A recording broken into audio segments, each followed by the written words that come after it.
잠시 귀를 기울여 주시겠어요?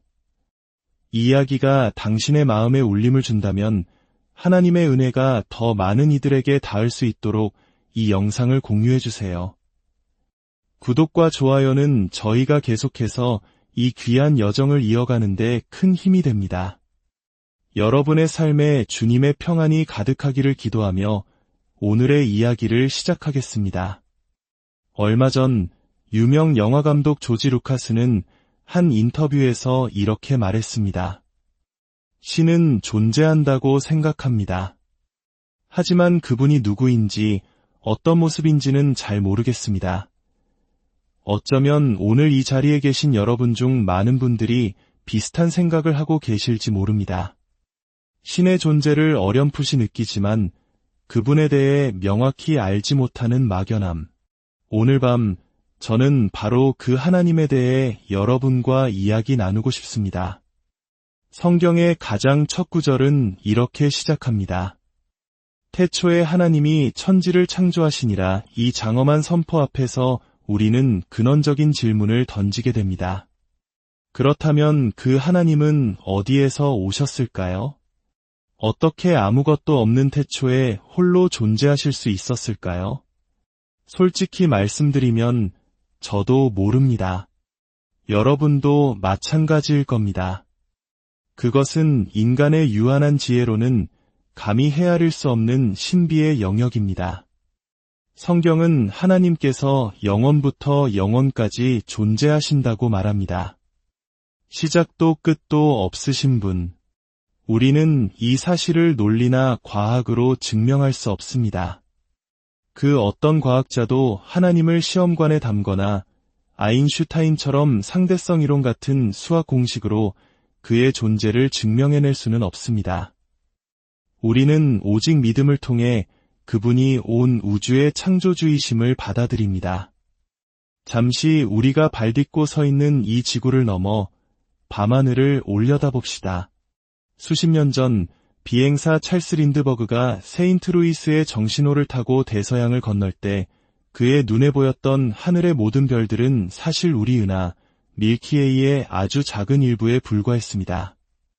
그리고 과학이 발전한 오늘날 우리는 우리 은하조차 수십억 개의 은하들로 이루어진 광활한 우주의 한 점에 불과하다는 것을 압니다. 천문학자들은 우리가 우주의 끝이라고 생각했던 그 너머에 또 다른 은하들이 존재하며 그 안에는 셀 수 없이 많은 수십억, 수백억 개의 행성과 별들이 있다는 사실을 계속해서 발견하고 있습니다. 얼마 전 천문학자들은 감마선 폭발 현상을 관측했습니다. 이 빛은 무려 90억 광년 떨어진 곳에서 시작된 것이었습니다. 일광년이 약 9조 6천억 킬로미터에 달하는 거리이니 그 거대함이 상상조차 되지 않습니다. 1조라는 숫자가 얼마나 큰지 우리는 제대로 가늠하기조차 어렵습니다.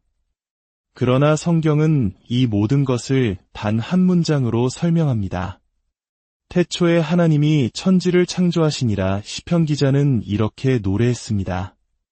주의 손가락으로 만드신 주의 하늘과 주께서 베풀어 두신 달과 별들을 내가 보오니 이 모든 광활한 우주가 그저 하나님의 말씀 한마디, 그의 입김으로 만들어졌다는 사실을 생각하면 경외감에 휩싸이지 않을 수 없습니다. 그렇다면 위대한 창조주, 하나님은 어떤 분이실까요? 성경은 하나님은 영이시니 라고 말씀합니다. 그분은 우리처럼 육체를 가지고 있지 않으십니다. 그렇기에 한 장소에만 머무르지 않으시며 이 세상 모든 곳에 온 우주에 동시에 존재하실 수 있습니다. 육체라는 한계에 갇히지 않으신 분, 그분이 바로 영이신 하나님입니다. 또한 성경은 하나님에 대해 이렇게 증언합니다. 나 여호와는 변하지 아니하나니. 수천 년의 세월과 우리가 감히 상상할 수 없는 영겁의 시간 속에서도 하나님은 단 한 번도 변하지 않으셨습니다. 세상 모든 것은 변하고 사라지지만 하나님 안에는 변함도 회전하는 그림자도 없다고 성경은 말합니다. 우리의 삶이 혼란스럽고 불안할 때 이 변치 않는 하나님의 속성은 우리에게 영원한 반석이 되어줍니다. 그리고 무엇보다 하나님은 거룩하신 분입니다. 여호와는 그 모든 행위에 의로우시며 그 모든 일에 은혜로우시도다. 또 다른 구절은 말합니다. 주께서는 눈이 정결하심으로 악을 참아 보지 못하시며 패역을 참아 보지 못하시거늘 하나님은 절대적인 순결 그 자체이십니다. 제가 어릴 적 노스캐롤라이나에서는 눈이 무척 귀했습니다. 그래서 가끔 눈이 내리는 날이면 온 동네 아이들이 흥분에 들떠 뛰어나오곤 했습니다. 어느 눈 내린 아침 어머니께서는 갓 세탁한 하얀 시트와 수건들을 밖으로 가지고 나가셨습니다. 그리고는 갓 내린 눈과 빨래를 번갈아 가리키며 말씀하셨습니다. 애아, 저 눈을 보렴. 그리고 우리가 깨끗하다고 생각했던 이 빨래를 보렴. 정말 신기하게도 새하얀 눈 옆에 있으니 방금까지 완벽하게 희다고 생각했던 빨래들이 마치 때가 묻은 것처럼 보였습니다. 우리 인간이 바로 그와 같습니다. 스스로 의롭고 깨끗하다고 여길지라도 절대적으로 거룩하신 하나님 앞에 서면 우리는 모두 죄로 얼룩진 존재일 뿐입니다. 그렇기에 하나님은 또한 심판의 하나님이십니다. 성경은 한 번 죽는 것은 사람에게 정해진 것이요 그 후에는 심판이 있으리니 라고 분명히 말합니다. 하나님은 우리의 모든 행위와 모든 은밀한 일들, 그것이 선한 것이든 악한 것이든 모두 심판대 위에 올려놓으실 것입니다. 죄의 삭은 사망이라고 성경은 경고합니다. 우리가 하나님의 도덕적, 영적 법칙을 어길 때 우리는 반드시 그 대가를 치르게 됩니다. 하나님의 달력에는 이미 온 세상을 심판할 날이 정해져 있습니다. 하지만 이 모든 것 한 속성 위에 하나님의 가장 본질적인 성품이 있습니다. 바로 사랑입니다. 성경은 단언합니다. 하나님은 사랑이시라 예레미야서에서는 이렇게 말씀하십니다. 내가 영원한 사랑으로 너를 사랑하기에 혹시 사랑 없는 세상에서는 살 수 없어 라는 노래 가사를 들어보셨나요? 다행히도 우리는 그럴 필요가 없습니다. 하나님께서 당신을 사랑하시기 때문입니다. 당신이 어떤 배경을 가졌든, 얼마나 많은 죄를 지었든, 얼마나 큰 실수를 저질렀든, 당신의 인종이나 학력과 상관없이 하나님은 당신을 사랑하십니다. 그 사랑은 영원한 사랑이며 초월적인 사랑입니다. 우리가 흔히 말하는 육체적 사랑인 에로스나 친구 간의 우정인 필리아와는 차원이 다른 사랑입니다. 그것은 오직 하나님만이 주실 수 있는 초자연적인 아가페 사랑입니다. 그리고 하나님께서는 그의 아들 예수 그리스도를 통해 그 사랑을 우리에게 부어주시길 원하십니다. 예수 그리스도께서 십자가에 달리셨을 때 그분은 바로 그 사랑으로 당신을 품고 계셨습니다. 당신의 모든 죄와 실패를 자신의 몸에 짊어지셨습니다. 혹시 하나님께서 왜 인간을 창조하셨는지 생각해 보신 적 있습니까? 많은 사람들이 묻습니다. 나는 누구인가? 나는 왜 여기에 있는가?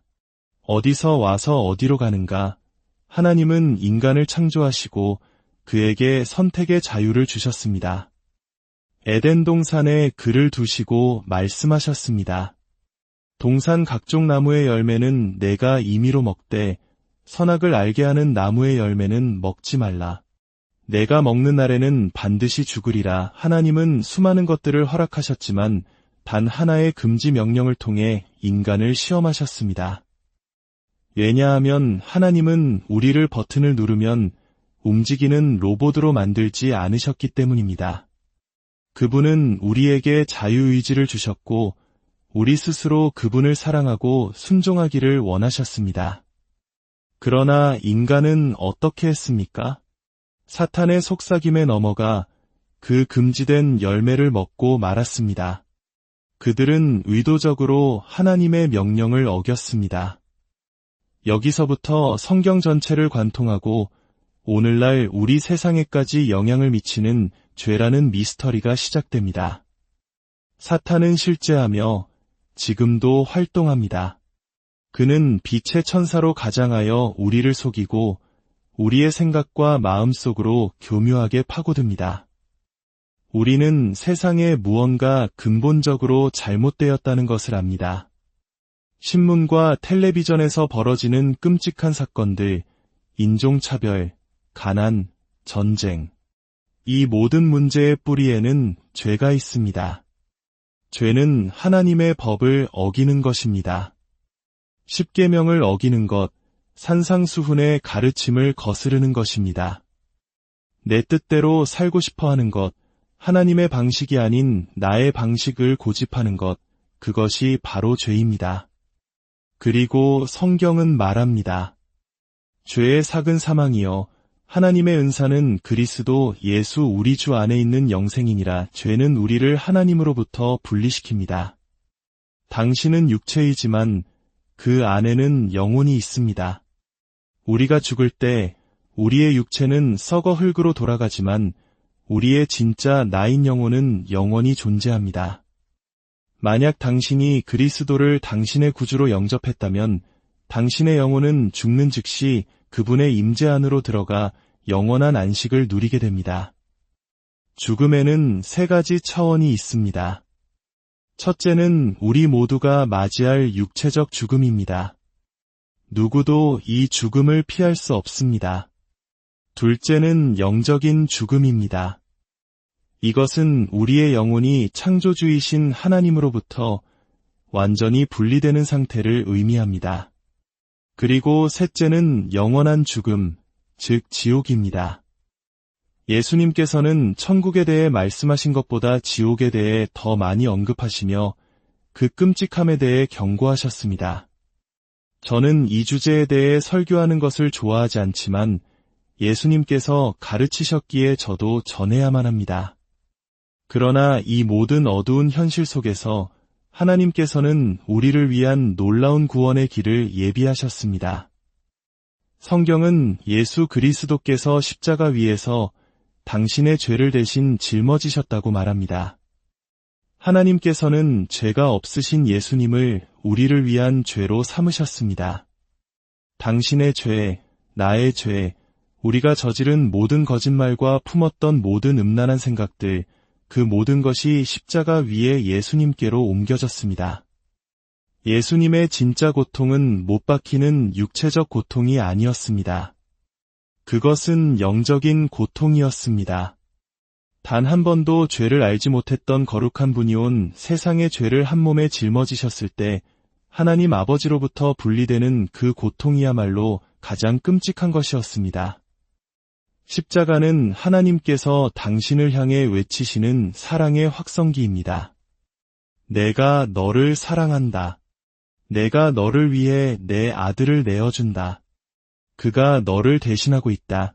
그리고 사흘 뒤 영광스러운 일이 일어났습니다. 예수님께서 죽음의 권세를 이기시고 부활하셨습니다. 예수님은 말씀하셨습니다. 나는 부활이요 생명이니 나를 믿는 자는 죽어도 살겠고 무릇 살아서 나를 믿는 자는 영원히 죽지 아니하리라. 예수님의 부활 때문에 당신은 영원히 죽지 않을 수 있습니다. 내가 만일 내 입으로 예수를 주로 시인하며 또 하나님께서 그를 죽은 자 가운데서 살리신 것을 내 마음에 믿으면 구원을 받으리라. 이것이 로마서 10장 9절의 약속입니다. 그리고 이 놀라운 구원은 오늘 밤 바로 이 자리에서 당신의 것이 될 수 있습니다. 그렇다면 우리는 무엇을 해야 할까요? 어떻게 해야 내 죄가 용서받고 천국에 갈 수 있다는 확신을 가질 수 있을까요? 첫째, 당신의 죄를 회개해야 합니다. 회개는 무엇일까요? 예수님의 첫 설교는 바로 회개에 대한 것이었습니다. 어떤 이는 회개를 그만둘 만큼 충분히 미안해하는 것이라고 표현했습니다. 회개는 단순히 후회하는 감정이 아닙니다. 그것은 삶의 방향을 180도 바꾸는 것입니다. 내가 가던 길에서 돌이켜 하나님의 길로 향하는 것입니다. 내 힘으로는 이 죄의 습관들을 끊을 수가 없어요 라고 말하는 분들이 계실 겁니다. 맞습니다. 우리 힘으로는 불가능합니다. 그러나 성령님의 능력을 의지할 때 우리는 죄의 사슬에서 벗어날 수 있습니다. 둘째, 믿음으로 나아가야 합니다. 믿음은 맹목적이거나 비이성적인 도약이 아닙니다. 믿음은 헌신이며 신뢰입니다. 제가 이 무대에 처음 올라설 때 저는 이 무대가 무너지지 않고 저를 지탱해 줄 것이라는 믿음을 가지고 제 몸을 맡겼습니다. 이것이 바로 믿음입니다. 당신의 삶을 그리스도께 그렇게 온전히 맡기셨습니까? 어떤 목사님이 하나님께서 당신을 용서하신다는 것은 무슨 뜻인가요? 라는 질문에 이렇게 답했습니다. 당신의 모든 죄의 파일이 영구 삭제되는 것입니다. 그렇습니다. 하나님은 당신의 과거를 깨끗이 지우시고 당신을 새롭게 하십니다. 당신은 더 이상 과거의 죄책감에 얽매여 살아갈 필요가 없습니다. 십자가에서 모든 것이 해결되었습니다. 오늘 밤 당신의 삶을 그분께 드리십시오. 당신의 마음에 예수님을 영접하십시오. 그분이 당신의 삶을 변화시키고 세상이 줄 수 없는 평안과 기쁨을 주실 것입니다. 지금 이 순간 당신이 있는 그 자리에서 조용히 기도할 수 있습니다. 수많은 사람들 앞에 나설 필요도 없습니다. 당신의 마음의 중심에서 진실하게 고백하면 됩니다. 저를 따라 이렇게 기도해 주십시오. 하나님 아버지, 저는 죄인입니다. 제 뜻대로 살아왔음을 고백합니다.